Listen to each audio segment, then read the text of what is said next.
The soldier had dreamed of this moment through endless nights overseas, nights filled with the sound of helicopters thumping through the desert air, nights when dust stung his eyes and sweat soaked through his uniform, nights when the only thing that kept him steady was the picture of his house back home. The little front porch with the white railing, the lawn he had mowed himself, the place he told himself he would return to no matter how hard the battle got. He carried that memory like armor. And when the plane finally landed on American soil, when his boots finally touched ground free of sand and fire, his heart beat with hope. This was the day he had counted down to. The day he would finally come home. He drove through his town slowly, drinking in every sight. The gas station on the corner. The diner where he once sat with his buddies. The sidewalks lined with oaks whose branches now hung heavier and older. He nodded at the sight of familiar streets, feeling that warmth of belonging creep back into his chest. But as he pulled onto his street, something inside him shifted. The sight of his neighborhood was both familiar and strange. Mailboxes freshly painted, driveways lined with trimmed hedges, everything neat but not in the same way he left it. And then he saw his house, the little house that had lived in his dreams for months, except it didn't look quite like his anymore. There were toys scattered on the lawn. Toys he didn't own. A bike leaned against the porch railing. The curtains in the window weren't the ones his mother had sewn for him. His pulse quickened, unease replacing the joy he had carried. He parked at the curb, stepped out of his truck, and walked up the path, his boots heavy on the concrete. He reached for his key, that small piece of metal that had always been his connection to safety, and slid it into the lock. But the lock resisted. The key caught halfway, refusing to turn. His brow furrowed. He tried again, twisting harder. But the lock remained stiff, unyielding. The sound of metal scraping against metal echoed in the quiet street. Behind him, a few neighbors peeked from their windows, their blinds shifting, their whispers carried soft but sharp in the air. He felt their eyes on him, and suddenly his heart pounded, a cold sweat breaking along his neck. He knocked hard, his knuckles slamming against the wood of the door, his voice sharp. "Hello? Who's in there?" For a long moment there was no sound, only the faint creak of a floorboard inside. And then the door opened. A woman he had never seen before stood there, holding a child on her hip, her eyes calm but her posture firm, as if she belonged there. Behind her he saw a hallway painted a color he never chose, furniture he didn't own, walls that carried no trace of his life. His mouth went dry, his voice cracked as he spoke. "This is my house. Who are you? What are you doing here?" The woman tilted her head, her expression almost pitying but not afraid, and her words cut through him like a blade. "This isn't your house anymore. The HOA took it, sold it while you were gone." For a moment his mind couldn't process the sound. The sentence echoed in his skull, louder and louder until it drowned out the world around him. He stumbled back a step, shaking his head. "What? No, that's impossible. I worked for this house. I bought it. I've been paying for it. I was deployed overseas. I didn't abandon anything." The woman shifted the child on her hip, her tone casual, almost dismissive. "Talk to the HOA, soldier. They said it was abandoned. We bought it. We live here now." Neighbors gathered slowly, drifting from porches, lingering on sidewalks, whispering with hands cupped to their mouths. Some looked away, ashamed. Others stared openly, their eyes wide with curiosity. He could hear their murmurs. "That's the guy who used to live there. Poor guy. HOA's been planning this for months." His fists clenched at his sides. His chest heaved as he looked past the woman into the place that had once been his refuge.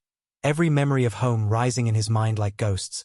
Mornings drinking coffee by the window, evenings fixing the porch light. Weekends cutting grass under the hot sun. All of it stolen, replaced by strangers. His voice thundered, though it shook with pain. "You can't do this. This is my home. I fought for this country. I bled for it. I earned this house."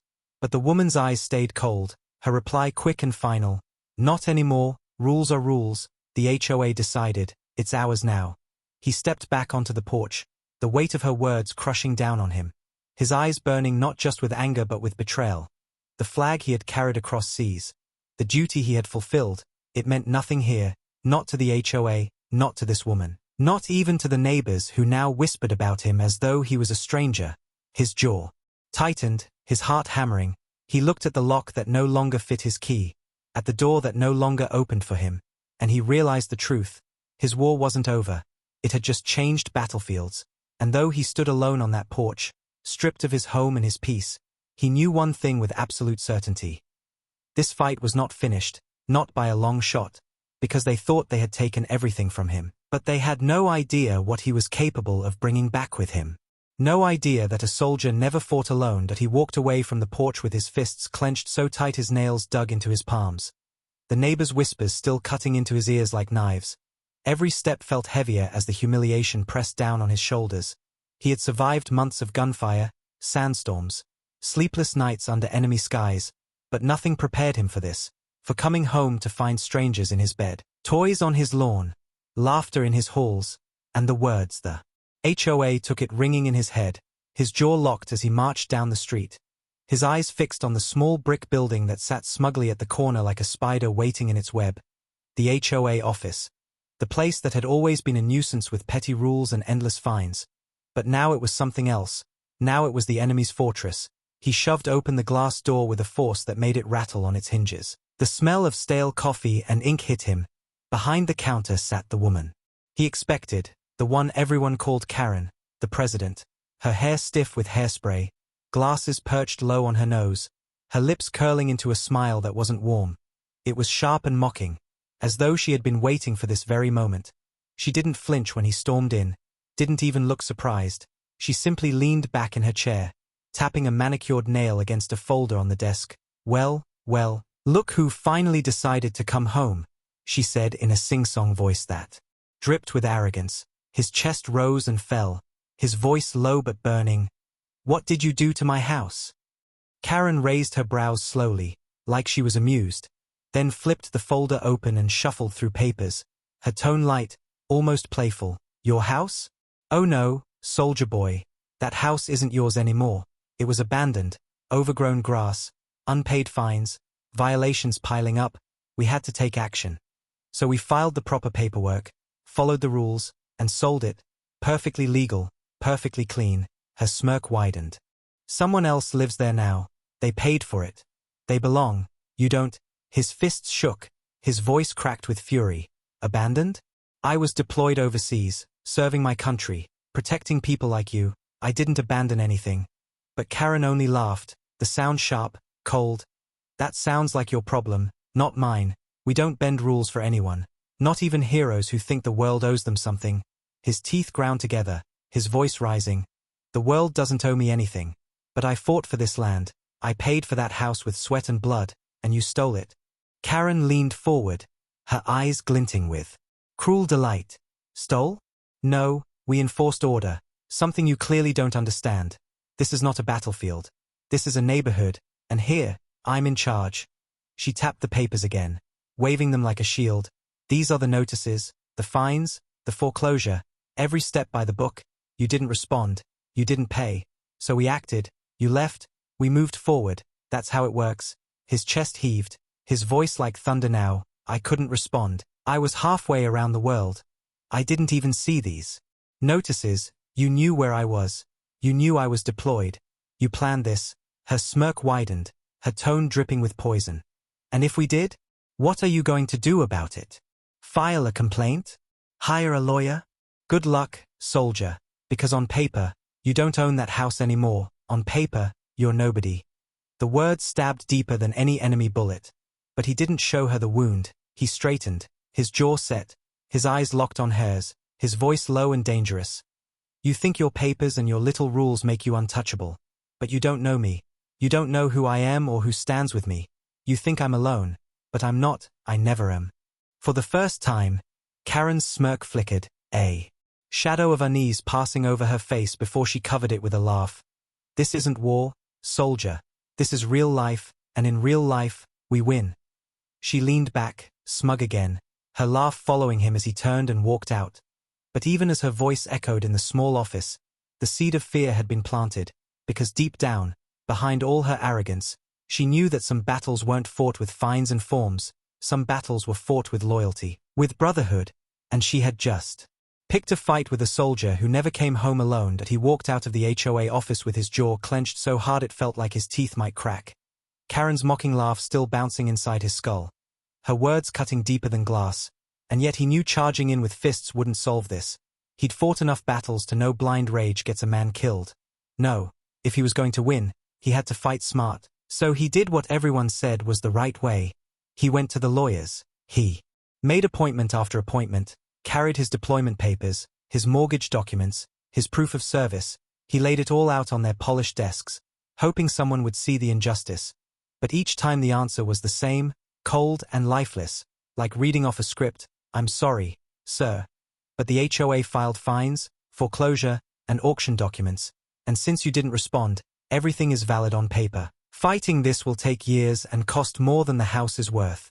The words stung like bullets. He leaned forward, his voice rough. "I couldn't respond. I was deployed. I wasn't here to check mail or answer phone calls. I was fighting for this country while they plotted to steal my home." But the lawyers only shrugged, hiding behind procedure. One even smirked as he said, "The law doesn't pause for deployment. If you didn't designate someone to handle your affairs, that's on you." The soldier's fists curled, his breath heavy. He forced himself to walk out before his anger boiled over, but inside he felt the heat rising. Betrayal not just from the HOA but from the very system he thought he had been defending. Still he kept trying, firm after firm, door after door, and the story was always the same, walls everywhere, papers stacked against him. The HOA had played the game dirty and they had covered their tracks. His savings began to bleed away with every consultation. Each hour wasted on men in suits who saw him as just another case they couldn't win. And by the end of the week, he stood outside on the sidewalk under the neon glow of a law office sign. His shoulders slumped, the weight of defeat pressing down harder than any combat pack he had carried through the desert. That night he sat in a dim bar on the edge of town, the smell of smoke and spilled beer clinging to the air, his glass half empty, his thoughts heavier than stone. He replayed every moment, the lock that refused his key, the woman with the child calling him a stranger, Karen's smirk as she mocked his service, the lawyers turning him away one by one, the system cold, uncaring, and for the first time since his boots had touched American soil, he felt hollow, like the fight had been drained from him. But then a familiar voice cut through the noise. One of his old platoon brothers clapped him on the shoulder. Another slid into the booth across from him. Soon more gathered, men he had fought beside, men who knew him not as a client, not as a nuisance, but as a brother who had bled in the sand with them. They listened as he told the story, their jaws tightening, their eyes darkening, the anger on their faces burning brighter than the neon lights. When he finished, there was silence. Then one of them spoke, his voice steady but heavy. "They didn't just take your house, they disrespected you, disrespected all of us. If they think they can do that to one of us, they've picked a fight with all of us." The soldier looked around the table, his chest tightening as each man nodded, their loyalty unwavering. These weren't lawyers hiding behind papers. These were brothers who had stood shoulder to shoulder with him under enemy fire, men who never turned away, and in their eyes he saw something stronger than legal codes. He saw resolve, and in that moment he knew. The HOA thought they had buried him under documents and procedure, but what they had really done was awaken something they couldn't control. They thought he was alone, but he wasn't, he never had been, and now the fight for his home was no longer his fight alone. It was theirs. The bar was dim and noisy, but at that table in the corner it felt like the world had narrowed to just them. The soldier with his head heavy in his hands, and the men who had stood beside him in places darker than this town could ever imagine. They leaned in close, their voices low but sharp, every word filled with the same fire he had once heard in the desert when plans were made in whispers before dawn. He told them everything, from the strangers in his house to the smirk on Karen's face at the HOA office, to the lawyers who turned him away like he was nothing. His voice broke at times, but he didn't hide it, because these men weren't strangers. They knew his scars, they had seen worse than tears, and when he finished, silence hung for a moment, thick and heavy. Then one of them, broad-shouldered with eyes that still carried the edge of combat, slammed his hand down on the table, rattling the glasses. "They took the wrong man's home," he growled, "and they'll regret it." Another leaned back, his lips curling into a cold smile. "We fought insurgents, warlords, men who thought they could crush us, and we broke them every time. This HOA thinks they're strong because they have papers and signatures? They don't know what real force looks like." The soldier looked up, his chest tightening as he saw the determination in their faces. These weren't just drinking buddies offering sympathy. These were his platoon, his brothers in arms, men who had watched his back in firefights, men who would never walk away from him. One of them leaned closer, his voice steady. "You didn't lose that house, brother, Not while we're here. You fought for us overseas. Now we fight for you here. The soldier shook his head slowly, his voice heavy. This isn't the battlefield. It's different here. They'll call the police. They'll try to twist the law. They'll say we're the criminals. But another cut him off, his voice sharp. We're not talking about breaking laws. We're talking about standing together. Showing them you're not alone. They sold your house like it was abandoned. But if they see a platoon standing on that lawn, if the whole neighborhood sees the truth, they'll know who's really in charge. The words struck like thunder.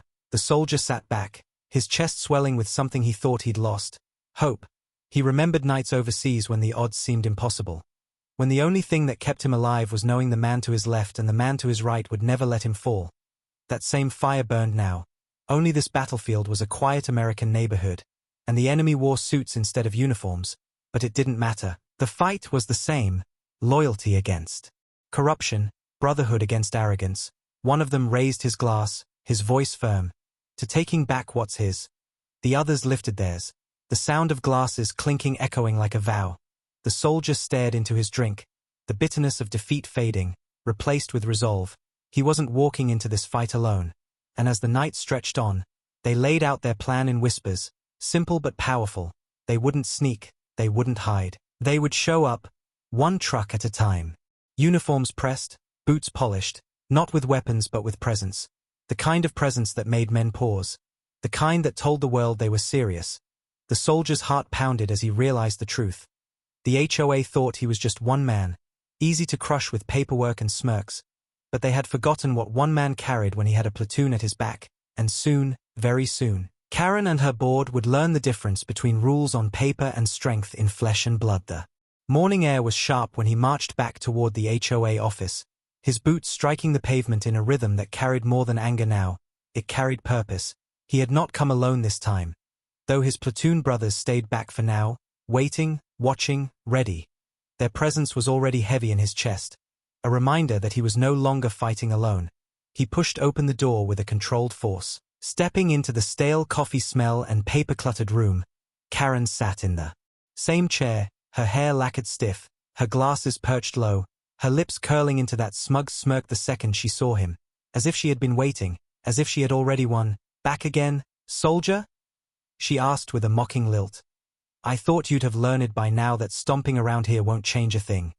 His jaw tightened, but he didn't shout. He didn't need to. His voice was steady, cold, the kind of voice that had once carried orders through gunfire. I'm here to give you a warning. You took my home while I was deployed. You think your papers and signatures make it legal. But you and I both know what you did was theft. Karen tilted her head, laughing softly, her tone like a blade wrapped in silk. Theft? No, soldier boy, it's called enforcement. It's called keeping this neighborhood respectable. You left, you lost, it's that simple, and all your whining won't change it. He stepped closer to her desk, leaning forward so she could see the fire in his eyes, his voice dropping lower. This isn't whining. This is a warning. You think I'm alone. But I'm not. You thought you could bury me under your rules, but you don't understand the kind of men I stand with, the kind of fight we bring when you push us too far. For the first time her smirk faltered, a tiny crack in her mask, but she recovered quickly, waving her hand dismissively. Oh please, this isn't Iraq or Afghanistan. This is suburbia. This is HOA property law, and in this world we win, not you. You can bring whoever you want, it won't matter. The police will side with us, the lawyers will side with us, because on paper, soldier, you don't own anything. His fists clenched, his breath steady. He forced himself to keep calm, to stay controlled. On paper you might have stolen my home, but paper doesn't scare me. I fought men with weapons, men with bombs, men who wanted me dead, and every time I came back standing. You think your clipboards and fines are going to break me? You don't know me at all. Karen laughed again, leaning back in her chair, her voice dripping with arrogance. You can shout all you want, but at the end of the day, I'm the president of this HOA, and my signature is worth more than your uniform here. She tapped the folder on her desk with a manicured nail. This is power, not your medals, not your service, not your little war stories. This is what matters in the real world. He straightened, his chest broad, his voice low but sharp as steel. Enjoy your power while it lasts, because the real world isn't a folder of papers, it's people, and when people see the truth, when they see what you've done, They won't stand with you, and neither will the law you hide behind. Her smirk returned. Thinner this time but still there. We'll see, soldier, we'll see. But if you're smart, you'll pack your things, disappear, and accept that you lost. Because if you keep pushing, you'll find out just how strong we are. He held her gaze for a long moment, the tension in the room thick as stone, then turned without another word, his boots pounding against the tile as he left, her mocking laughter following him again. But this time it didn't cut into him like before. This time it only hardened him, because he knew something she didn't. She thought she was facing one man. But soon she would see what it meant to face a brotherhood forged in war, and her smirk would not survive that day. The neighborhood woke to a sound it had never heard before, a deep low rumble that made windows shake and dogs bark, the kind of sound that turned heads and froze hearts. One by one, trucks rolled down the street, not ordinary pickups or SUVs but heavy military vehicles, their engines steady, their tires thick, their presence impossible to ignore. Neighbors stepped onto porches, clutching coffee mugs and phones, whispering in or in fear as the convoy slowed in front of the house that had been stolen. Doors swung open and men stepped out. Not boys in baggy jeans or loud troublemakers but soldiers. His platoon, dressed sharp, boots polished, their movements disciplined, silent, precise. They didn't need to shout, didn't need to posture. The strength in their stance said everything. They were a wall. Unmovable, united, and at the center of them stood the soldier. The man whose home had been taken, his posture tall, his eyes steady, his face calm but carved with determination. He wasn't alone now. He wasn't just a broken veteran banging on a locked door. He was a leader, backed by brothers who had fought beside him through fire and blood. The air itself seemed to shift, the quiet streets suddenly heavy with tension. Curtains fluttered as neighbors filmed with shaky hands, voices whispering. What's happening? Is this real? Did he really bring his whole platoon? Across the street, Karen peered from her office window, her lips pressed tight, her face pale but still trying to hold the mask of control. She stepped out a few minutes later, clipboard in hand like a weapon, her heels clicking too fast against the pavement. What is this circus? She demanded, her voice shrill though it cracked at the edges. You can't bring military personnel into a civilian neighborhood. You have no authority here. The soldier didn't move toward her, didn't raise his voice. He simply stood with his men behind him, his words low but cutting through the air like a blade. This isn't a circus. This is family. This is what loyalty looks like. You thought I was alone, but you were wrong. This is my home, and I will not let you steal it.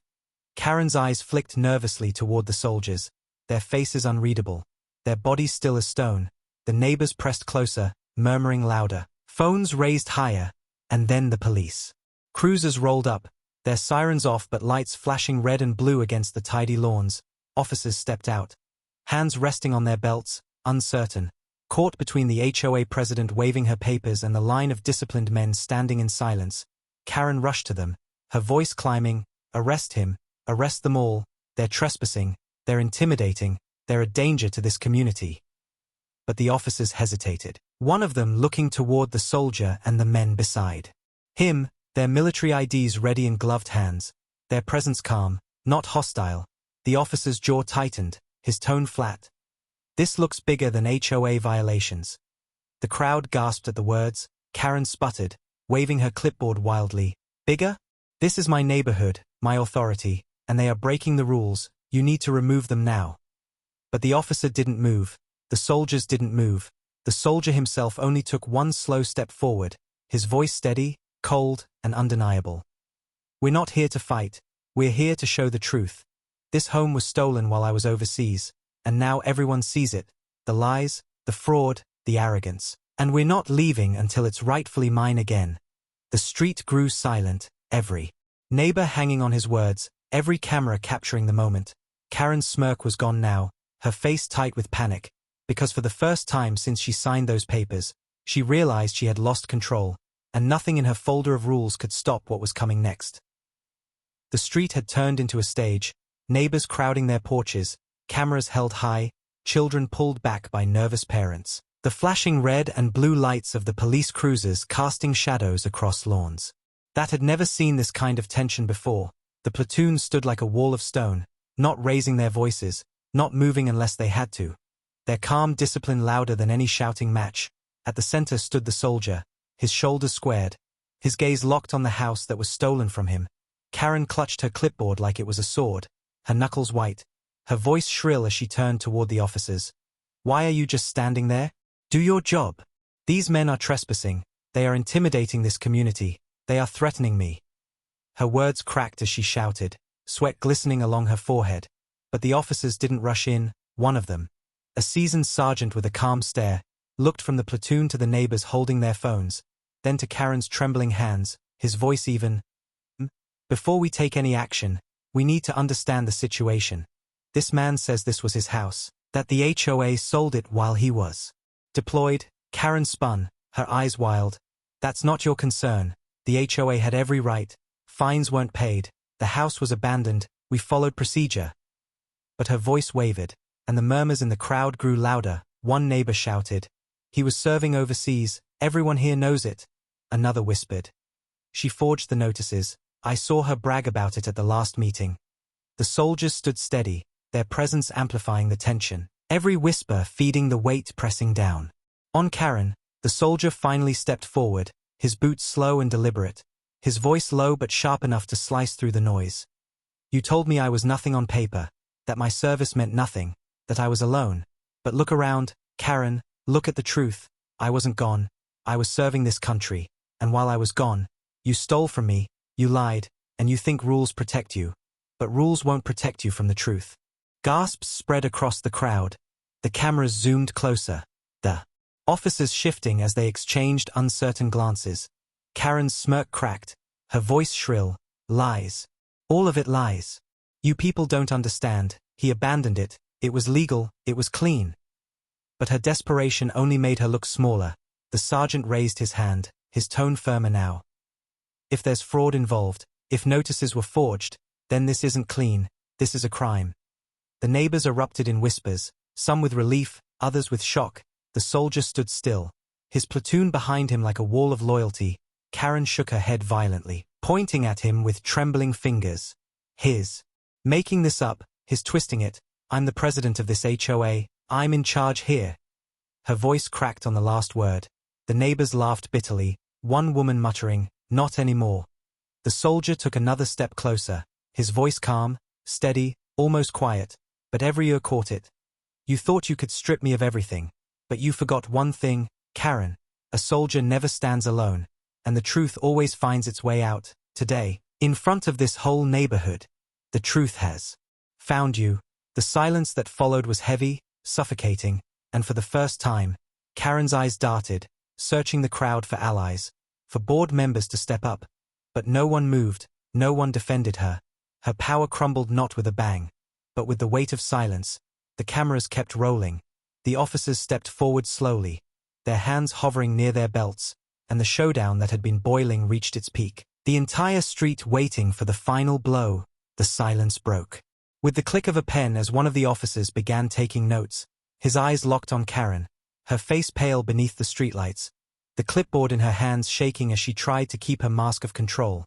Neighbors leaned forward, their phones recording every second. The soldier stood tall, his platoon still as statues behind him, their discipline radiating strength without a word. The sergeant officer finally spoke, his tone heavy. "If you're confident everything was legal, then you won't mind us taking these documents for review." He extended a hand toward the clipboard. Karen clutched it tighter to her chest, her voice rising. "No, these are HOA records, private property. You can't just take them." Her panic slipped into her words, and the crowd caught it. Gasps and murmurs spread quickly. The soldier stepped forward slowly, his voice calm but razor-sharp. "If it was legal, you'd hand it over without a fight. But you know what's written on those papers. You know they won't survive the light of day." Karen's eyes darted wildly, looking for a board member to back her up, but the other members kept their heads down, their faces pale, some even stepping away from her. The sergeant nodded to another officer who stepped forward firmly. "If you refuse to comply, we'll treat this as obstruction. Now hand it over." Karen's grip trembled, then finally broke. She shoved the clipboard into the officer's hands, her voice shrill. "Fine, but you'll see, it's all legal, I did nothing wrong." The officer flipped through the pages, his brow furrowed deeper. With every sheet, finally he pulled one out, holding it up for the sergeant. "These notices, sir, wrong dates, wrong stamps, signatures don't match." The crowd erupted in gasps, phones zooming closer, neighbors whispering, "Forged, she forged them." "I knew it." Karen's knees buckled slightly, her face drenched in sweat. She shouted desperately, "No. It was a mistake, just clerical errors, that doesn't mean anything." But her words rang hollow, no one believed her anymore, the sergeant's voice was flat. "This is fraud. You knowingly sold a property under false pretenses." The soldier's chest swelled with the fire of vindication, his voice steady as he stepped toward the house. "That's my home, and now everyone knows it." The officers nodded, one of them motioning to the family inside. "Their faces nervous. You'll need to vacate immediately until the ownership dispute is resolved. This property should never have been sold." The strangers inside packed quickly under the flashing lights, the neighbors watching in stunned silence. Karen's voice cracked as she screamed, "You can't do this. I'm the president. I'm in charge here. I decide what happens." But the words sounded pathetic now, powerless. The sergeant turned to her, his tone final, "Not anymore. You're under investigation. And you'll be coming with us." Gasps turned into cheers as the neighbors realized the tide had turned. The officers took Karen by the arms, leading her toward the cruiser, her clipboard falling to the ground with a hollow smack. The soldier walked forward, his boots heavy but sure, up the steps of the porch that had once been his sanctuary, his hand pressed against the doorframe. His eyes closed for a moment as memories flooded back. Then he opened the door and stepped inside, his platoon cheering behind him, their voices carrying. Like a victorious roar, neighbors clapped, some even saluted, phones recorded every step. The soldier stood in his living room, the smell of his house, faint but still there, wrapping around him like armor, his voice low but steady, "Home." Outside, the platoon lined the lawn, their presence a shield against anyone who would dare try again. And as the police cruisers rolled away with Karen in the back, the neighborhood knew things had changed. The HOA that once ruled with arrogance had been broken, and the man they thought was alone had proven that brotherhood and loyalty were stronger than any fine, any paper, any smirk. The soldier had taken back his home, not with fists, not with anger, but with the unshakable force of men who refused to let him fight alone.